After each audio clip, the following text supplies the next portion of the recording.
rise and fall of an empire. When the empire is attacked by foreign invaders and a deadly plague, Roman citizens blamed the new religion of Christianity for angering the empire's pagan gods.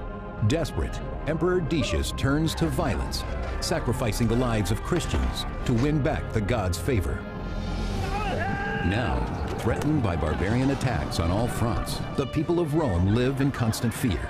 As the crisis deepens, insurgents seize control, dividing the empire against itself. Until a new ruler emerges. His name is Aurelian, and he unifies the fractured empire using its greatest reservoir of strength, the army.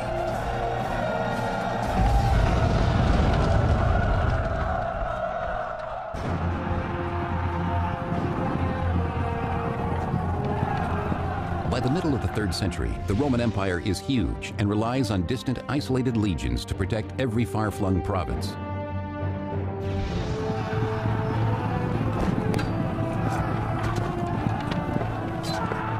The troops at this point were forced into a situation where they often had to rely on self-help.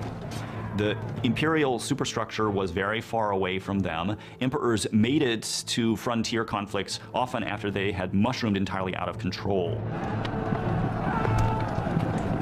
In the absence of the emperor, the soldiers sometimes take leadership matters into their own hands.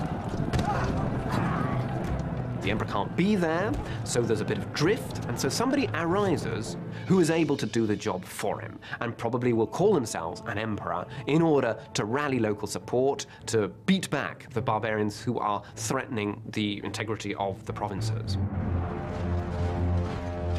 Having dared to raise their own emperors, the powerful border armies now declare independence from Rome. As these armies break away on the eastern and western frontiers, forming their own empires, Rome's northern frontier is attacked by the Alemanni barbarians in 269 AD.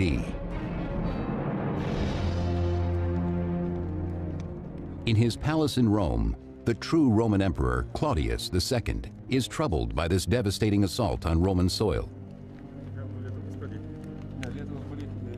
Enemies from the other side of the Alps did more than invade the Roman Empire. For the first time in an extraordinarily long time, they actually crossed the Alps into Italy. Claudius seeks the advice of his powerful cavalry commander, Aurelian, a man whose military discipline is described by the 3rd century historian Vopiscus.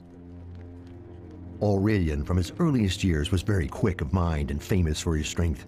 He never let a day go by without practicing the spear, the bow and arrow, and other weaponry. Aurelian's skills will soon be tested as news from the frontier worsens. Distraught refugees from northern Italy bear witness to the devastation. With this invasion, the danger of a mutiny within the army becomes even greater. If barbarian people threatened to invade, then the local people would simply proclaim emperor whoever happened to be the military commander in the region at the time. In order to keep the northern frontier from breaking away as well, Claudius must act quickly to stop the encroaching Alemanni forces. In the Alemanni camp, the barbarians celebrate, reveling in the rich spoils taken easily from a weakened Roman Empire, including Roman women and children they intend to use as slaves. We've got inscriptions, actually, which talk to us, which tell us about parties of raiders who've gone into Italy and taken lots of prisoners. So it's sort of easy pickings, to some extent, for these raiders. They're preying on an empire that is not at its peak at this time. The groups of Alemanni are led by powerful chieftains who ensure their warriors' loyalty by rewarding them with slaves of Roman blood. But the barbarians' greed knows no end. Emperor Claudius is forced to march his army from Rome, meeting the Alemanni warriors at Lake Garda in northern Italy. Claudius and his men face a brutal enemy, 4th century historian Ammianus Marcellinus. Rushing forward with more haste than caution, they threw themselves on our squadrons of horse with horrible grinding of teeth and more than their usual fury. Their hair streamed behind them, and a kind of madness flashed from their eyes. Emperor Claudius is also severely outnumbered, but he has a secret weapon at his side, the powerful cavalry commander, Aurelian. He was known as manu ad ferrum, that is, sort of hand ready to the sword, ready to leap into action when that should be necessary. True to his name, Aurelian helps Claudius beat back the Alemanni, killing half their force and driving the rest back over the Alps.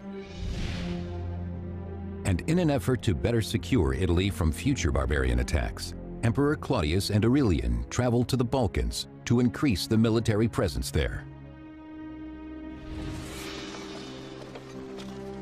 But while on campaign, Emperor Claudius contracts the plague. Claudius's reign was short. He ruled from 268 to 270. He had a signal military success in the year 269, heavily advertised at the time and much talked about later.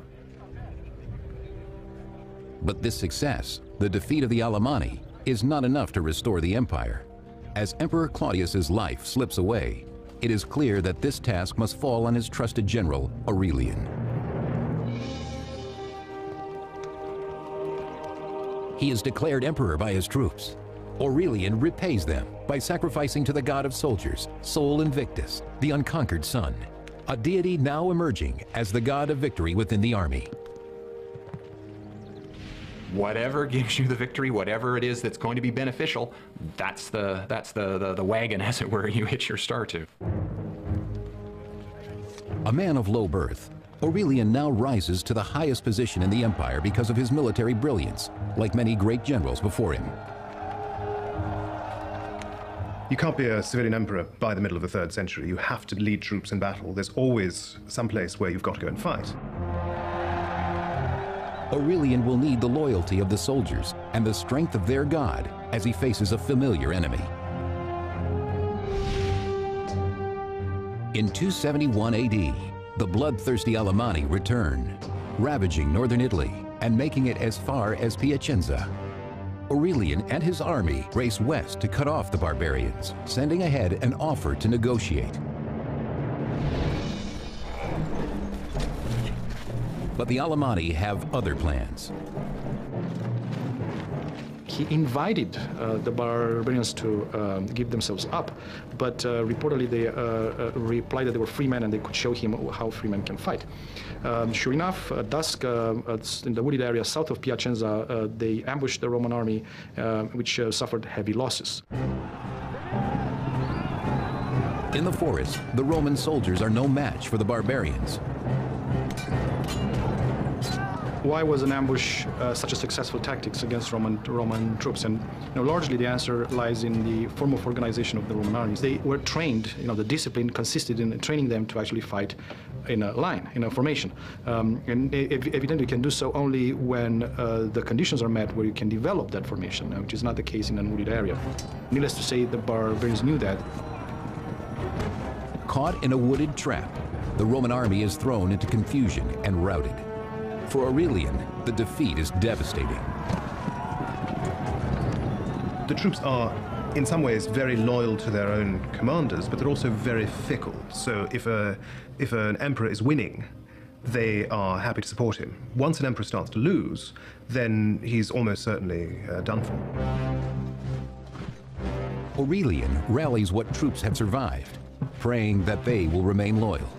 He needs them now more than ever to keep the Alemanni from reaching the city of Rome.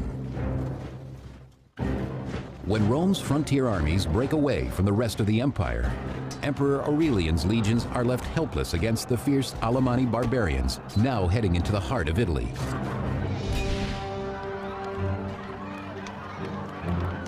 Terror grips the people of Rome as they fear the barbarians' arrival is imminent. Desperate, many flee the city.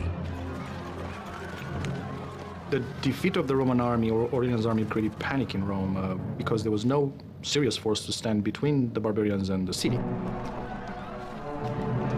Those unable to escape riot in the streets, enraged by Aurelian's failure to keep the barbarians out of Italy. The population of Rome does seem to have understood that becoming a vast city in the midst of an empire whose armies were concentrated at the frontier left them, as it were, peculiarly vulnerable if an army were actually to make it into Italy. But before the Alemanni warriors can reach the capital, Aurelian is finally able to cut them off at Fanum, 180 miles from Rome.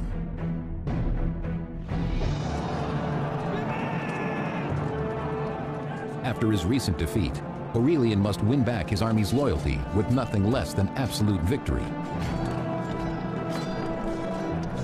Emperors had always relied upon the support of the army. And emperors may have presented themselves as champions of the Republic, but the reality, the underlying reality of imperial power is it always depends upon the army. Together, Aurelian and his soldiers teach their barbarian foes a lesson in Roman discipline. They learned now that whenever there was an opportunity for the Roman army to develop in tight formation, they had no chance. Overwhelmed, many barbarian warriors die a watery death in the Metaurus River. Aurelian's victory drives the Alemanni from Italy at last.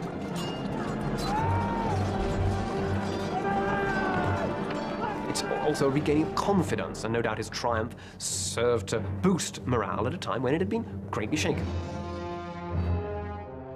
But Aurelian's hard-won triumph in Italy is quickly overshadowed by news of rising conflict from the city of Palmyra on the empire's eastern frontier.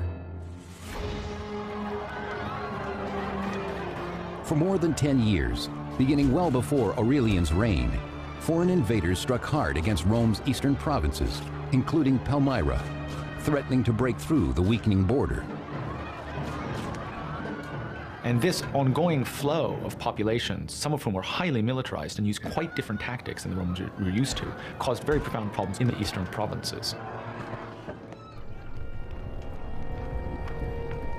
On the edges of the Syrian desert, far from the protection of Rome, the people of Palmyra have faced the devastation of their army alone. These opponents, they also are taking advantage of the absence of the emperor to take over, to roll back the frontiers, which they do successfully, and to extort payments from the Romans. Counting the bodies of their dead, the Palmyrines finally grew weary of waiting for help from a distant Rome. These people in these various areas who are threatened by invasion, they wish they were better protected, so they call upon local defenders to take on the role that the emperors seem unable to do, because the emperors can't be everywhere. In a blatant act of revolt, the Palmyrine army took matters into its own hands.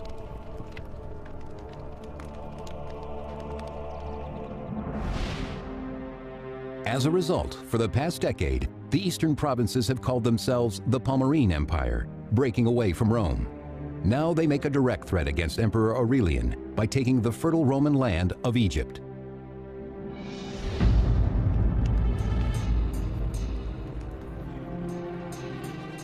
The rich Egyptian granaries are now controlled by the Palmyrine queen. Her name is Zenobia. We're fascinated by this figure of a woman of the East wielding such control, perhaps a latter-day Cleopatra type. And incidentally, I mean, she did try to associate herself with Cleopatra. When they took over Egypt, she sought to sort of establish a connection in order to reconcile the Egyptians to her rule.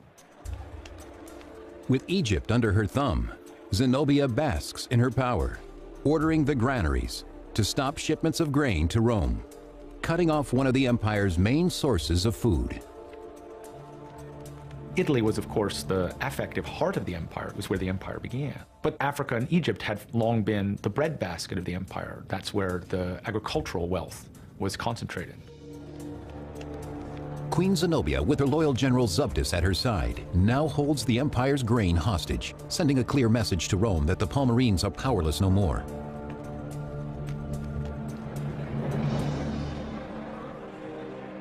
Zenobia's power play strikes deep. In Rome, Aurelian finds the people desperate and starving for lack of grain. Though he orders his troops to share their bread with the masses, it is not enough. Naturally, Egypt was the granary of Rome, and therefore an interruption to the grain supplies to Rome was a huge threat to any emperor, particularly one who had already had strife to deal with in Rome. The threat of famine leaves Romans restless and angry. Having lost territory to the armies of the East and West, the empire now faces rebellion in Rome itself. Having relieved Rome of the Alemanni barbarian threat, Emperor Aurelian faces a new crisis when the Palmyrene usurper, Queen Zenobia, stops shipments of Egyptian grain to Rome, threatening the city with starvation. Soon, the Romans turn against their Emperor Aurelian. The violence, by the way, that these rebellions sparked was on a level not seen since Republican times. Aurelian has no choice but to unleash his own savage warriors against the insurgents. You're fighting in Rome itself, you know, and this is civil war. This is something the Romans also fear because they know how divisive it can be and how devastating it can be. Unaccustomed to battling inside a city, Aurelian's soldiers struggle. Though virtually unbeatable on open battlefield, the Roman army once again shows its weakness when tight formation cannot be maintained. The actual war, the struggle itself, would have been in an urban context. And of course, for the Roman soldiers involved at Aurelian's disposal, this must have been highly unusual. I mean, ancient battles were not typically urban struggles, street by street fighting, and this is where your trained soldiers would have greater difficulty. But in the end, Aurelian puts down the revolt decisively. The 4th century historian Eutropius. Aurelian suppressed them with the utmost severity. Several noblemen he condemned to death. He was indeed cruel and bloodthirsty, and rather an emperor necessary for the times than an amiable one. Aurelian executes the rebel leaders, reminding the people of Rome that he is their ruler. The emperor has crushed the resistance. He now rebuilds the city walls against external forces. Rome will be strong and safe in his hands.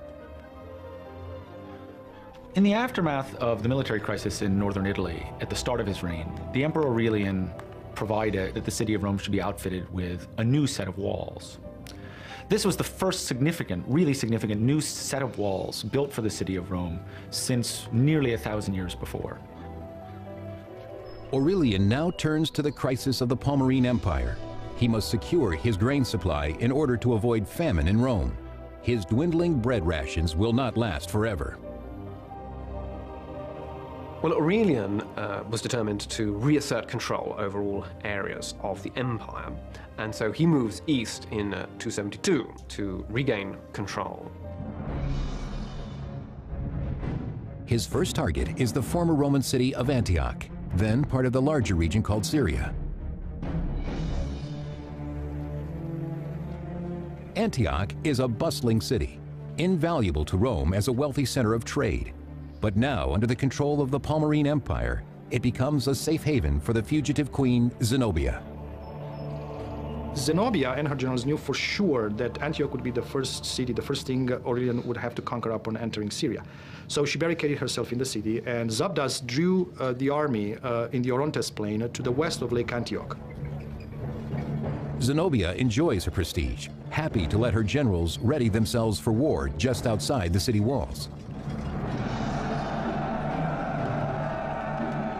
There, Zenobia's general Zabdas meets Aurelian's army on the battlefield.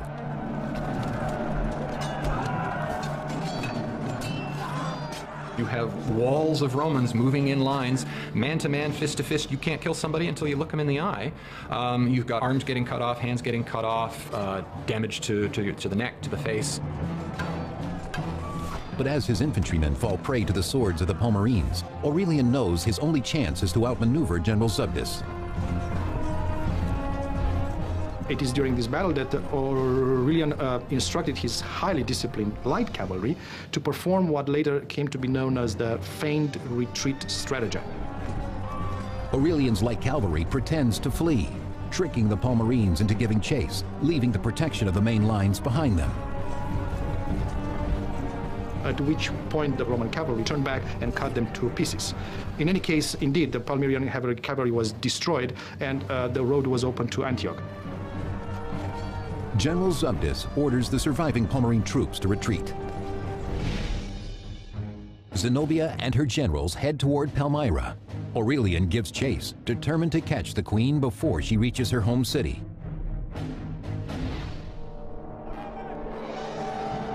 But in the Syrian desert, Aurelian faces unexpected obstacles.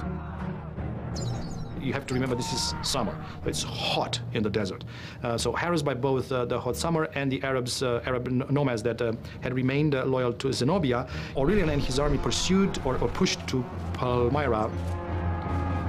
But an arrow wound delays Aurelian's pursuit, giving Zenobia time to secure herself in Palmyra. Cursing his nomad attackers, Aurelian vows to capture their queen. In 272 AD, Emperor Aurelian defeats Zenobia's army at Antioch. But in pursuit of the fleeing queen, Aurelian is ambushed, allowing her to reach the safety of Palmyra.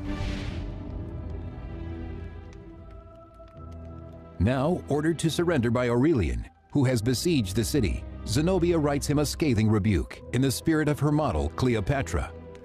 Whatever must be accomplished in matters of war must be done by valor alone. You demand my surrender, as though you were not aware that Cleopatra preferred to die a queen rather than remain alive, however high her rank. Despite her bravado, the proud queen knows she is not safe for long in the city. She quickly packs for travel. Palmyra itself is not really ready for a siege anyway. They built some very hastily erected defenses, and clearly Aurelian has some support inside the city. It does not hold out for very long. Queen Zenobia and her general Zubdus slip away into the cover of darkness, eluding Aurelian again. In 272 AD, Zenobia races toward Persia, making it as far as the Euphrates River in modern-day Iraq. But Aurelian's soldiers are in hot pursuit. On the banks of the Euphrates, the queen offers the boatmen gold to cross the river, but even her desperate threats are too late to save her. She was intercepted and captured by the Roman cavalry. They took Zenobia, her advisors and generals, as prisoners of war and put them on trial. Bound to prevent escape, Zenobia knows she will soon face Aurelian.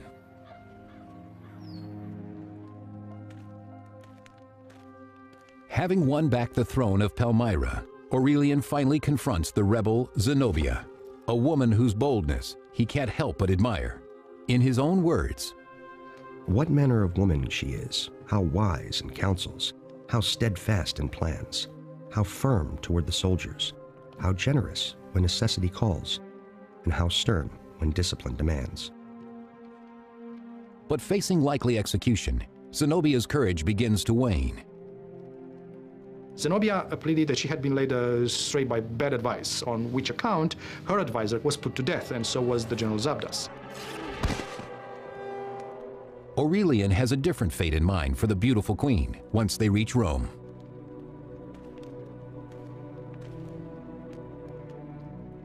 But before leaving Palmyra, Aurelian visits a temple where he will pay tribute to one god alone, the god of soldiers, Sol Invictus, who has ensured his victory on foreign soil.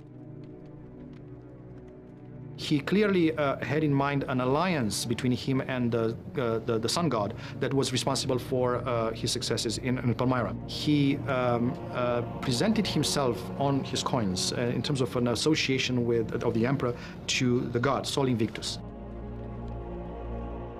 Where we're moving into this dimension of associating the emperor very closely with one particular divinity, who clearly, given the success that Aurelian had enjoyed, people might believe in. In the peace of the Eastern Temple, he sees that this is the one God to unite all of Rome.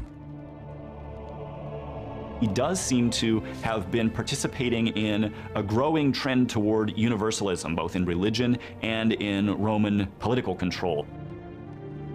Offering his own blood as sacrifice, Aurelian promises his God a nation of worshipers. Having taken back the East and restored Rome's ration of free bread, Aurelian is welcomed back to Rome, a hero. It may have signaled to the Romans an end to what had been nearly a half-century of sequence of military catastrophe, followed by recovery, followed by catastrophe, followed by illusory recovery again. Aurelian has another purpose in Rome, he will use the riches taken from the East to establish the soldier's god, Sol Invictus, as the single deity of the empire. Work soon begins on a new temple. He actually put the new cult on a par with the official state religion in Rome. He built a magnificent temple for Sol in Rome, which he furnished with the spoils from Palmyra. But religion must wait for now. Aurelian has more battles to fight before the empire is fully restored. To the north, the Roman territories of Gaul and Britain have fallen under the unlawful rule of a mutinous Roman army that calls their dominion the Gallic Empire. Resembling their barbarian foes more every day, the Gallic soldiers scorn Roman honor, naming the arrogant Roman general Tetricus their emperor. You have armies popping up all over the place proclaiming their general's emperor, and then they have to fight, and whoever wins is the one who ends up being the legitimate emperor in the end. The separation of the Gallic Empire was, of course, frightening for Romans. It was a major loss. It was humiliating to have such a significant portion of the traditional Roman Empire in another man's hands. Emperor Aurelian quickly moves to take back the Gallic lands and restore the empire to its former glory. All that stands in his way is Tetricus and the Gallic army. Having defeated Queen Zenobia and recovered the east, Aurelian now vows to take back the lost territory in the west from the usurper Tetricus and unite all Romans under one god, Sol Invictus, warrior god of the soldiers. In 274 AD, the mutinous Gallic Empire encompasses both Gaul and Britain.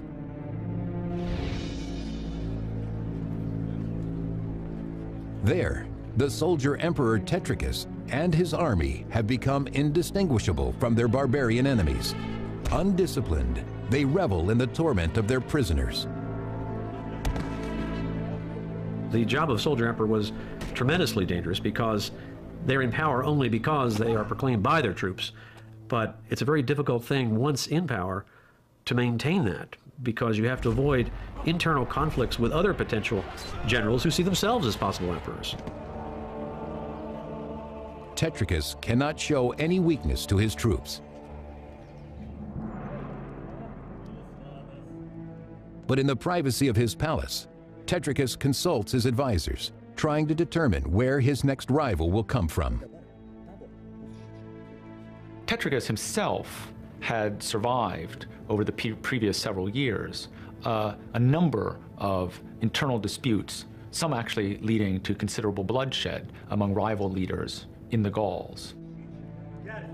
He plans to someday leave his kingdom to his son, establishing a dynasty in his own name. But reports of a new challenger now threaten to destroy this dream.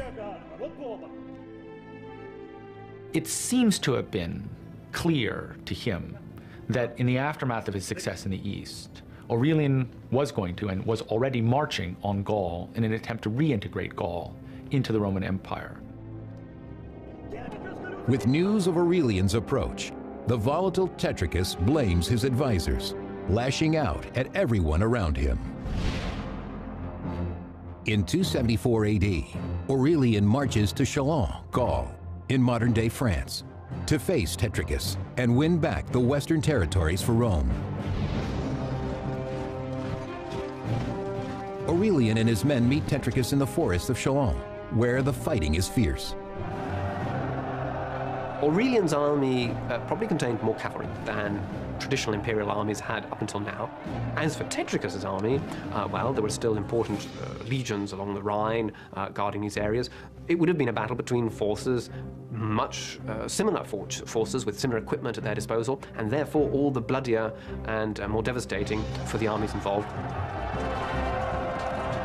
It is Tetricus's army that now bears the brunt of Aurelian's vengeance. Having dared to name another as their emperor, it is they who remain the greatest threat.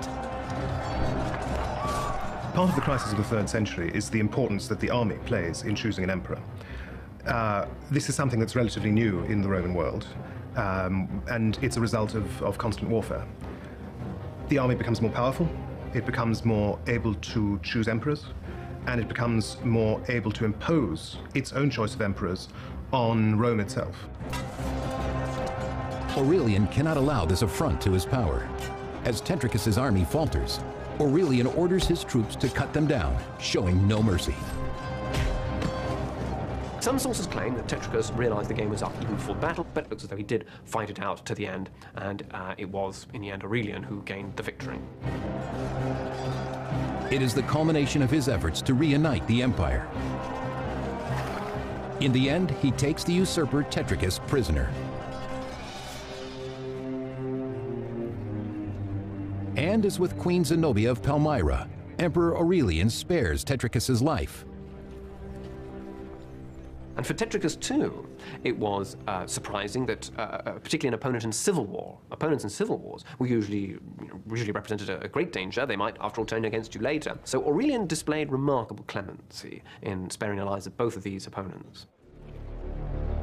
Tetricus's Gallic army is not so lucky, for it is they who have raised a rival emperor in the West, and now they will pay the ultimate price for their treason. Aurelian was a great disciplinarian, it seems. He tolerated no mutinies on the part of soldiers. He drove them hard, but was respected by them. To maintain his own soldiers' respect, Aurelian knows his punishment of the captured Gallic soldiers must be brutal and complete. Not one is spared.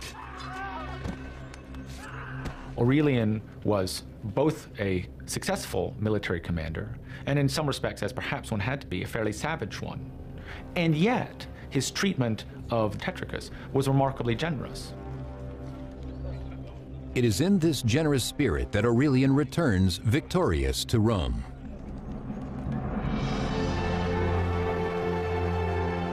There, after 4 years of non-stop campaigning, Aurelian celebrates his reunification of the empire with a spectacular triumph parade, displaying high-ranking captives from every far-off conquest.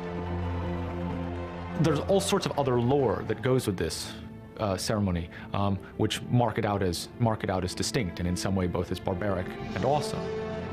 The presence of the emperor Aurelian in Rome, and the presence of the emperor in order to celebrate an actual military victory, was a novel event for its entire generation. The defeated usurpers Zenobia and Tetricus are paraded as well, evidence of Aurelian's successes in the East and West. It was a humiliating spectacle to be paraded through Rome as a captured enemy leader. It implied, as it were, that probably you lacked the courage to have died in battle. Humiliated though they may be, Zenobia and Tetricus and the other captives are allowed to live by the generous Emperor Aurelian. He also shows his generosity to the people of Rome. Aurelian himself distributed largely the bread, the pork meat, but also, we are told, white tunics of Egyptian and African cloth. So it was clearly a very generous display of force there.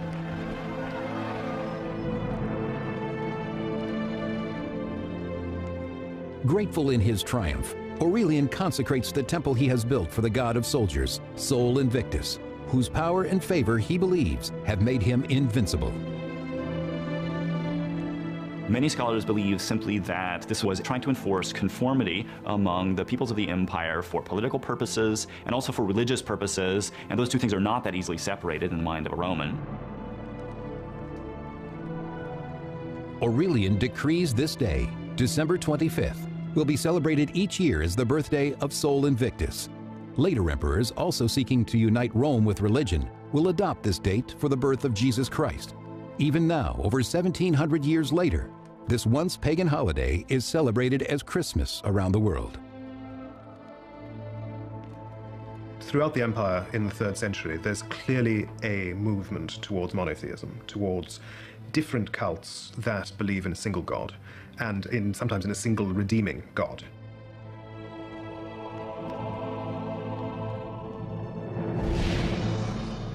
The united Roman Empire now stretches from Palmyra to Britain, but in 275 AD, barbarians again wreak havoc in the east.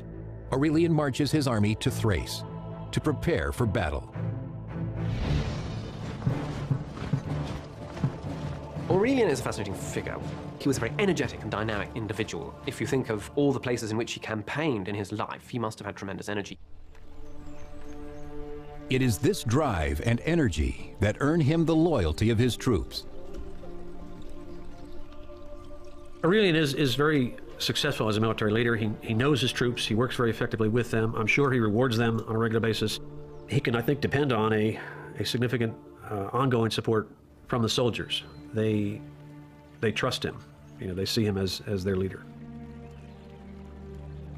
Having brought these soldiers the glory and honor of unimaginable victory, Aurelian never suspects the betrayal that festers among their ranks.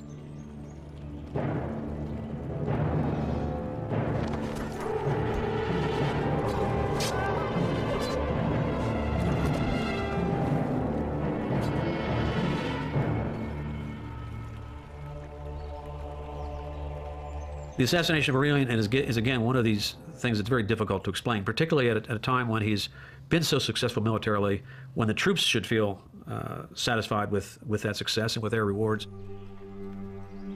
Their treacherous act leaves the empire in shock. As far as we know, the news that the emperor was dead were received with disbelief and a lot of sadness. He was buried with great pomp in a magnificent tomb at the very spot where he was assassinated. Rome mourns the loss of a great emperor, one who has saved the empire from certain collapse. I think Aurelian's importance lies in the fact that it's the beginning of the Roman recovery, of the, as it were, the central Roman machine coming back to life, and he managed to reunite the empire, to bring it all under his central control.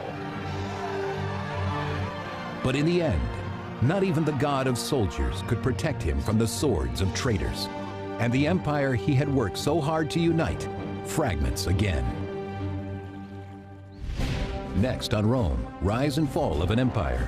Inheriting an empire ravaged by barbarians and torn apart by rival emperors, one man will emerge victorious. His name is Constantine. Fighting under the banner of a new god, he brings unity to a divided Roman Empire.